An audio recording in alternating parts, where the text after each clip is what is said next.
नमस्कार दोस्तों, आप सभी का study quiz with Nirmala YouTube channel पर स्वागत है। आप सभी को जन्माष्टमी की बहुत बहुत शुभकामनाएं। भगवान कृष्णा का आशीर्वाद आप सभी पर बना रहे और आपके आने वाले रीट की एग्ज़ाम अच्छे से हो। आज हम सॉल्व करेंगे शिक्षण विधियों से रिलेटेड 50 प्रश्न। ये जो 50 प्रश्न है बहुत ही इम्पोर्टेंट है। इन्हें कीजिए, कमेंट सेक्शन में बताइए आपके कितने सही होते हैं और वीडियो को अपने दोस्तों में ज़रूर शेयर कीजिए ताकि उन्हें भी इन क्वेश्चन को देखने का मौका मिले, वो भी इन क्वेश्चन को सॉल्व करें और वीडियो को लाइक करें। साथ ही चैनल को सब्सक्राइब करके बेल आइकन प्रेस करें ताकि आने वाली वीडियो आपको मिलती रहे। चलिए देखिए, पहला प्रश्न दृश्य श्रव्य साधन है। ये पूछ रहा है कि इनमें से कौन सा साधन जो है दृश्य और श्रव्य दोनों तरीके का है, यानी हम उसको सुन भी सकते हैं और देख भी सकते हैं। तो चलचित्र, चित्र, चित्र विस्तारक या रेखा चित्र। तो अब आप खुद समझिए कि रेखा चित्र, चित्र विस्तारक और चित्र ये सभी दृश्य साधन है। हम इन्हें ओनली देख सकते हैं, सुन नहीं सकते। लेकिन जो चलचित्र है इसे हम देख भी सकते हैं और सुन भी सकते हैं। तो यहाँ पर राइट आंसर हो जाएगा ए। दूसरा प्रश्न देखिए, नाटक का संबंध किन ज्ञानेंद्रियों से है? नाटक का संबंध किन ज्ञानेंद्रियों से होता है? मुंह से, कान से, कान आँख से या फिर नाक व कान से? तो ज्ञानेंद्रियों का जो संबंध है नाटक में वो होता है कान व आँख से, क्योंकि नाटक जब चलता है, जब हम नाटक देखते हैं तो आँखों से देखते हैं और कानों से सुनते हैं। तो यहाँ पर राइट आंसर हो जाएगा सी, यानी कि कान का मतलब हो गया श्रव्य, हम उसको सुन भी सकते हैं, और आँख का मतलब हो गया दृश्य। ओके, अगला प्रश्न देखिए, ब्लूप्रिंट ढांचा तैयार करने में उपयोगी नहीं है। कौन सी चीज़ जब ब्लूप्रिंट का ढांचा तैयार किया जाता है तो उसमें उपयोगी नहीं होती है? शिक्षक निर्मित सामग्री, शिक्षण के लक्ष्य, पाठ्य पुस्तक के प्रकरण। अगला देखिए डी ऑप्शन, प्रश्नों के प्रकार। तो यहाँ पर राइट आंसर रहेगा ए, शिक्षक निर्मित सामग्री। जब हम ब्लूप्रिंट तैयार करते हैं तो ब्लूप्रिंट हमारे पास ऑलरेडी रहता है, उसमें सारी चीज़ें फिल करनी होती है। तो यहाँ पर शिक्षक निर्मित सामग्री कोई सी भी उपयोगी नहीं होती है या उपयोग में नहीं लाई जाती है। तो ए राइट आंसर रहेगा यहाँ पे। अगला प्रश्न देखिए, संश्लेषण विधि में सिखाने की प्रक्रिया होती है। जो संश्लेषण विधि है उसमें सिखाने की प्रक्रिया किस तरीके से होती है? वर्ण शब्द वाक्य, वाक्य शब्द वर्ण, शब्द वर्ण वाक्य या फिर शब्द वाक्य वर्ण। तो यहाँ पर जो राइट आंसर हो जाएगा वो हो जाएगा ए, पहले वर्ण फिर शब्द और लास्ट में वाक्य के बारे में बताया जाता है। तो ए यहाँ पर राइट आंसर होगा। अगला प्रश्न देखिए, पांचवा, गद्य शिक्षण में शब्दार्थ स्पष्ट करने की विधि है। किस विधि के द्वारा हम शब्दार्थों को स्पष्ट कर सकते हैं? किसमें? गद्य शिक्षण में। प्रश्नोत्तर विधि में, व्यास विधि में, उद्बोधन विधि में या फिर खंडान्वय विधि में? तो यहाँ पर राइट आंसर रहेगा सी, उद्बोधन विधि के द्वारा शब्दार्थों को स्पष्ट किया जाता है, कठिन शब्दों के अर्थ बताए जाते हैं। अगला प्रश्न देखिए 6, निम्नलिखित में से कौन सा साधन श्रव्य नहीं है? श्रव्य यानी जिसे हम सुन नहीं सकते। रेडियो, रेडियो सुनते हैं, लाउड स्पीकर, लिंगवा फोन और चित्र। तो यहाँ पर राइट आंसर हो जाएगा सी, चित्र देखे जाते हैं, सुने नहीं जाते हैं। तो राइट आंसर क्या हो जाएगा? सी। अगला प्रश्न देखिए 7वां, हर्बट उपागम के पद है, यानी हर्बट उपागम, हर्बट जो पंचपदी विधि दी गई है उसके कितने उपागम है, कितने सोपान है? 4 है, 6 है, 5 है या फिर 3 है? तो राइट आंसर हो जाएगा सी, हर्बट पंचपदी के कितने उपागम है? 5। अगला प्रश्न देखिए, शिक्षण में इकाई का संप्रत्यय किसकी देन है? शिक्षण में इकाई का यानी इकाई का संप्रत्यय किसकी देन है? इकाई विधि किसके द्वारा दी गई है? ब्लूम, जॉन डीवी, मॉरिसन या हर्बर्ट? तो राइट आंसर रहेगा सी, मॉरिसन के द्वारा इकाई का संप्रत्यय दिया गया है। अगला प्रश्न देखिए 9वां, भाषाई कौशल का लिखित अभिव्यक्ति रूप है। क्या है? सुनना, पढ़ना, बोलना, लिखना। तो लिखित अभिव्यक्ति क्या हो जाएगा? लिखना। डी यहाँ पर सही उत्तर होगा। भाषाई कौशल कितने हैं? टोटल 4, सुनना, पढ़ना, बोलना और लिखना। अगला प्रश्न देखिए, तो यहाँ पर राइट आंसर क्या हो जाएगा? डी। अगला प्रश्न है 10वां, पाठ्य पुस्तक का अध्ययनात्मक पक्ष है, यानी अध्ययन वाला पक्ष कौन सा है? पुस्तक का आकार प्रकार, मुख्य पृष्ठ, जिल्द या प्राक कथन। तो यहाँ पर राइट आंसर रहेगा डी, जो प्राक कथन है वो अध्ययन सामग्री है किसकी, पाठ्य पुस्तक की। अगला प्रश्न है, सत्र की समाप्ति पर प्रयुक्त मूल्यांकन है, यानी सत्र की समाप्ति पर होने वाला मूल्यांकन कौन सा है? नियोजनात्मक मूल्यांकन, निर्माणात्मक मूल्यांकन, निदानात्मक मूल्यांकन या फिर संकलनात्मक मूल्यांकन, डी। तो यहाँ पर आंसर भी क्या हो जाएगा, डी। सत्र की समाप्ति पर जो मूल्यांकन होता है वो होता है संकलनात्मक मूल्यांकन, जिसे योगात्मक मूल्यांकन भी कहा जाता है। ओके, तो राइट आंसर क्या हो जाएगा, डी। अगला प्रश्न देखिए, नर्सरी तथा प्राथमिक स्तर पर कविता शिक्षण की सर्वश्रेष्ठ विधि है या प्रणाली है। नर्सरी तथा प्राथमिक स्तर पर कविता शिक्षण की सर्वश्रेष्ठ प्रणाली क्या हो जाएगी, गीत व नाट्य प्रणाली, शब्दार्थ कथन प्रणाली, प्रश्नोत्तर प्रणाली या फिर व्याख्या प्रणाली। तो राइट आंसर रहेगा ए, गीत व नाट्य प्रणाली ही प्राथमिक स्तर और नर्सरी के लिए उपयुक्त रहेगी। तो राइट आंसर क्या है, ए। अगला प्रश्न देखिए 13वां, भाषा कौशल है शिक्षण कराना, अधिगम कराना, अनुदेशन कराना या फिर दक्षता प्राप्त करवाना। तो भाषा कौशल का मतलब होता है दक्षता प्राप्त करवाना। तो राइट आंसर हो जाएगा डी। अगला प्रश्न देखिए, प्रोजेक्ट विधि में शिक्षा प्रदान की जाती है, यानी प्रोजेक्ट विधि में किस तरीके की शिक्षा दी जाती है? सैद्धांतिक शिक्षा, बी ऑप्शन देखिए जीवन उपयोगी शिक्षा, बेसिक शिक्षा या फिर नैतिक शिक्षा। तो प्रोजेक्ट विधि में दी जाती है जीवन उपयोगी शिक्षा, जिसे व्यवहारिक शिक्षा भी कहा जाता है। तो यहाँ पर राइट आंसर रहेगा बी। अगला प्रश्न है 15वां, प्रस्तावना का मुख्य उद्देश्य होता है, उद्देश्य कथन करना, प्रस्तुतिकरण करना, नवीन ज्ञान ग्रहण हेतु तत्पर करना या फिर सामान्यकरण करना। तो राइट आंसर रहेगा, प्रस्तावना का जो मुख्य उद्देश्य होता है वो होता है नवीन ज्ञान ग्रहण हेतु तत्पर करना। प्रस्तावना में क्या होता है, जो पूर्व ज्ञान होता है, पूर्व ज्ञान के आधार पर नवीन ज्ञान दिया जाता है। तो राइट आंसर रहेगा यहाँ पर सी। अगला प्रश्न है 16वां, मौखिक अभिव्यक्ति का आवश्यक गुण है, क्या है? गतिशीलता है, ग्राह्यता है, प्रभाव उत्पत्ता है या फिर उच्चारण की शुद्धता है। तो यहाँ पर राइट आंसर क्या रहेगा, 16वें का आंसर रहेगा उच्चारण की शुद्धता, यानी मौखिक अभिव्यक्ति का जो आवश्यक गुण हो जाएगा वो हो जाएगा उच्चारण की शुद्धता।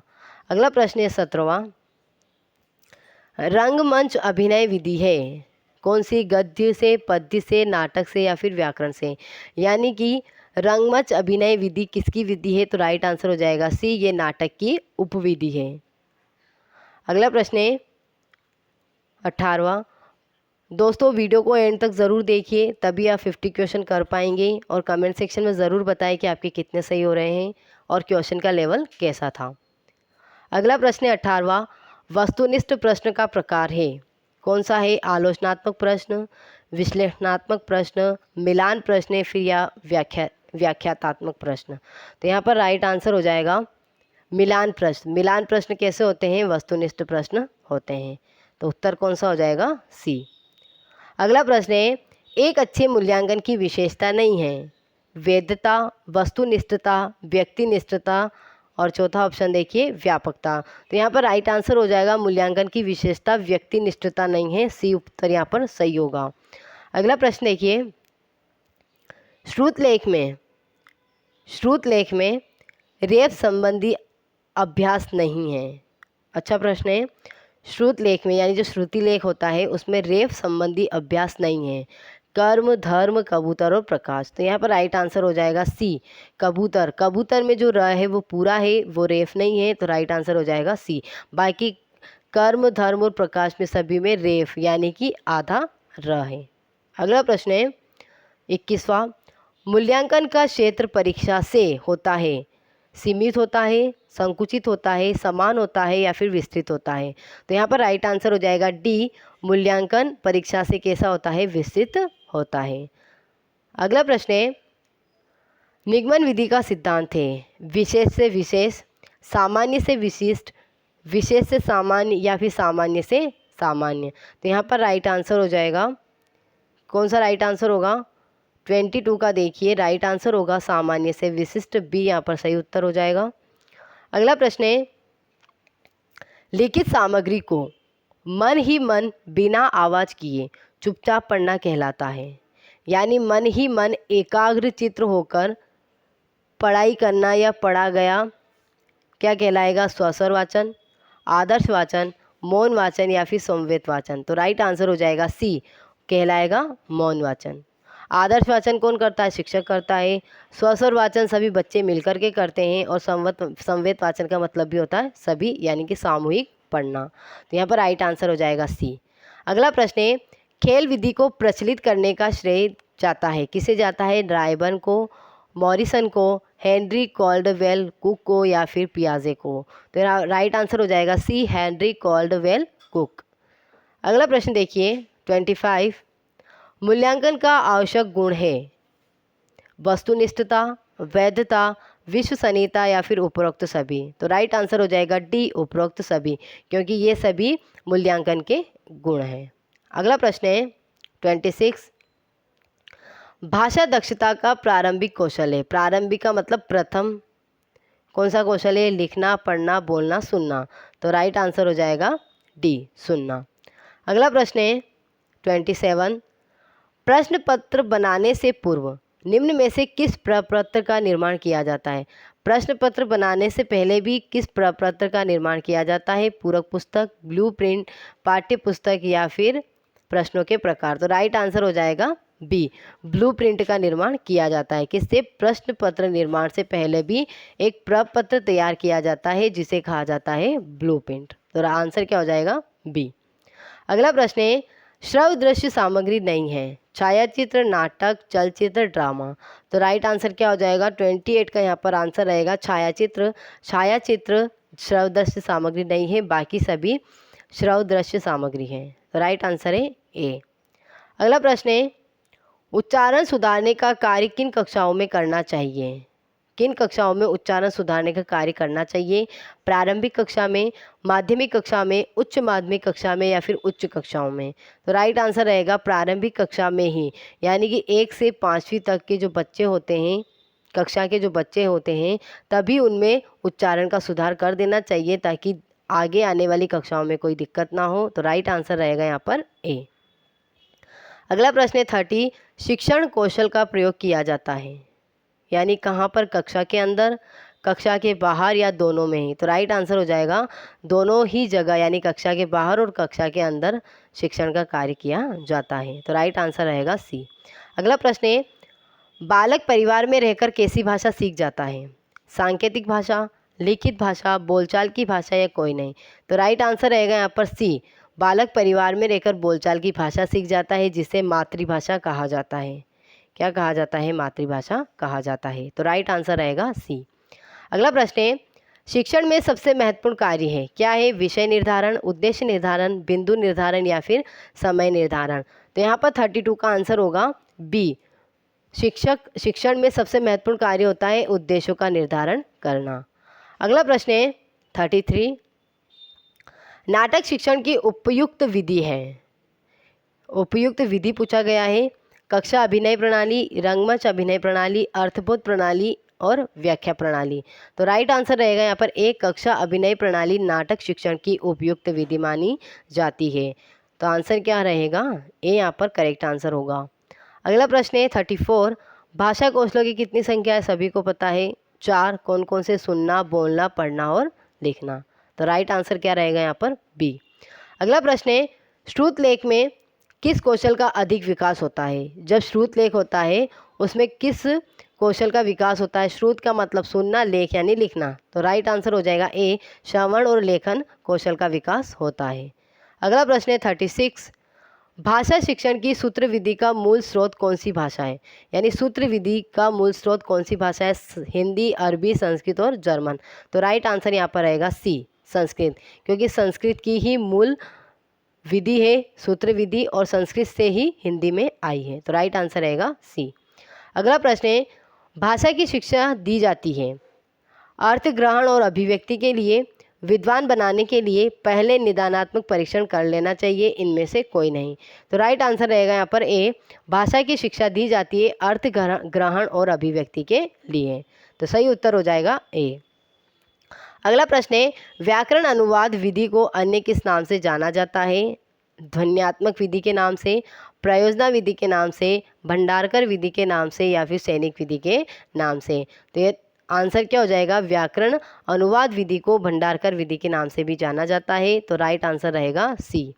अगला प्रश्न है 39, अर्थ ग्रहण के कौशल के विकास के लिए अधिक उपयोगी है, व्याकरण शिक्षा, समाचार वाचन, मौन वाचन या फिर स्वस्वर वाचन।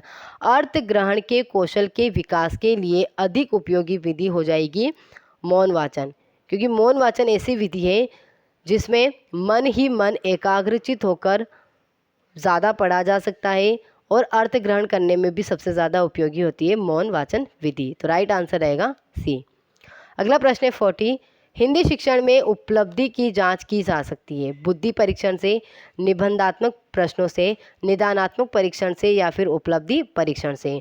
तो क्वेश्चन नंबर 40 का आंसर हो जाएगा डी, हिंदी शिक्षण में उपलब्धि की जांच उपलब्धि परीक्षण से अच्छे से की जा सकती है। तो राइट आंसर क्या हो जाएगा, डी। अगला प्रश्न है, वह कौन सा वाचन है जिसका प्रयोग गद्य में किया जाता है लेकिन पद्य में नहीं किया जाता है। तो राइट आंसर क्या होगा, ऐसा कौन सा वाचन है जिसका प्रयोग गद्य में तो होता है लेकिन पद्य में नहीं होता है। स्वस्वर वाचन, मौन वाचन, अनुक्रम वाचन, आदर्श वाचन। तो राइट आंसर हो जाएगा यहाँ पर बी, मौन वाचन का प्रयोग गद्य में होता है लेकिन पद्य में नहीं होता है, क्योंकि पद्य में बिना स्वर के या कह सकते हैं स्वस्वर वाचन के अच्छे से नहीं पढ़ाया जा सकता, बच्चे मौन वाचन के द्वारा नहीं पढ़ सकते हैं। अगला प्रश्न है 42, प्रायोजना विधि का प्रतिपादक किसको माना जाता है, जॉन डीवी को, अरस्तु को, किलपैट्रिक को या मॉन्टेसरी को। तो राइट आंसर हो जाएगा प्रायोजना विधि का प्रतिपादक किलपैट्रिक को माना जाता है, सी यहाँ पर सही उत्तर होगा। जॉन डीवी ने अमूर्त इसका कह सकते हैं बताया था, लेकिन जो मूर्त रूप दिया है अमूर्त रूप जॉन डीवी ने दिया था और मूर्त रूप दिया था किलपैट्रिक ने। तो राइट आंसर क्या रहेगा यहाँ पर, सी। अगला प्रश्न है, नाटक शिक्षण की किस विधि में नाटक के सभी पात्रों की भूमिका अध्यापक ही निभाता है, कक्षा अभिनय विधि में, इसमें बच्चे भाग लेते हैं, यह नहीं होगा, आदर्श नाट्य विधि, रंगमंच अभिनय विधि और इनमें से कोई नहीं। तो राइट आंसर हो जाएगा बी, आदर्श नाट्य विधि में नाटक में जितने भी पात्र होते हैं सभी का रोल या कह सकते हैं सभी पात्रों की भूमिका शिक्षक ही निभाता है, इसलिए राइट आंसर हो जाएगा बी। अगला प्रश्न है 44, जो लोग शिक्षा प्राप्त करने के लिए संस्थाओं तक नहीं जा पाते उनके लिए शिक्षा प्राप्त करने की विधि है, कौन सी हो जाएगी, दूरदर्शन विधि, प्रोजेक्ट विधि, दूरस्थ शिक्षा या फिर इनमें से कोई नहीं। तो राइट आंसर हो जाएगा सी, दूरस्थ शिक्षा के द्वारा घर बैठे मनचाही शिक्षा प्राप्त की जा सकती है। तो राइट आंसर हो जाएगा सी। अगला प्रश्न है 45, प्राथमिक स्तर पर वाचन का मुख्य उद्देश्य है शुद्ध उच्चारण क्षमता का विकास, आत्मविश्वास बढ़ाना, शब्द भंडार में वृद्धि या भाषा ज्ञान कराना। तो 45 का आंसर क्या हो जाएगा, प्राथमिक स्तर पर वाचन का मुख्य उद्देश्य होता है शुद्ध उच्चारण क्षमता का विकास करना। राइट आंसर हो जाएगा ए। अगला प्रश्न है, उपचारात्मक शिक्षण में नहीं होना चाहिए, क्या नहीं होना चाहिए, उत्साहवर्धन, अभ्यास, उपहास या सहानुभूति। तो राइट आंसर हो जाएगा उपचारात्मक शिक्षण में उपहास नहीं होना चाहिए, सी यहाँ पर करेक्ट आंसर होगा। अगला प्रश्न है, भाषा प्रयोगशाला में नहीं होता है, microphone, tap recorder, video recorder, mobile phone. तो राइट आंसर हो जाएगा यहाँ पर डी, मोबाइल फ़ोन का उपयोग भाषा प्रयोगशाला में नहीं होता है। अगला प्रश्न है, लेखन और उच्चारण के लिए अनुकरण विधि उपयोगी है, यानी किस स्तर के लिए उपयोगी है, प्राथमिक स्तर पर, प्रारंभिक स्तर पर, उच्च स्तर पर या फिर सभी स्तरों पर। तो राइट आंसर हो जाएगा 48 का प्रारंभिक स्तर पर, बी यहाँ पर करेक्ट आंसर होगा। अगला प्रश्न है 49, यदि कोई विद्यार्थी अशुद्ध लिखता है तो आप क्या उपचार करेंगे, क्या करेंगे, देखिए ऑप्शन, निदानात्मक परीक्षण करेंगे, उपचारात्मक शिक्षण करेंगे, माँ बाप से शिकायत करेंगे या फिर उसे दंड देंगे। तो राइट आंसर हो जाएगा यदि कोई विद्यार्थी अशुद्ध लिखता है तो हम उसका उपचारात्मक शिक्षण करेंगे, राइट आंसर हो जाएगा बी। और इस वीडियो का अंतिम प्रश्न है, श्रवण कौशल को विकसित करने के लिए उपयुक्त प्रणाली है, व्याख्या प्रणाली, तुलना प्रणाली, गीत प्रणाली या फिर खेल प्रणाली। तो राइट आंसर हो जाएगा डी, खेल प्रणाली। श्रवण कौशल को विकसित करने के लिए, उसका अच्छे से विकास करने के लिए खेल प्रणाली उपयुक्त है। तो राइट आंसर कौन सा है, डी। ओके फ्रेंड्स, ये थे टोटल 50 प्रश्न, इन्हें कीजिए, कमेंट सेक्शन में बताइए आपके कितने सही होते हैं, अपने दोस्तों में शेयर कीजिए। वीडियो को एंड तक देखने के लिए आप सभी का बहुत बहुत धन्यवाद।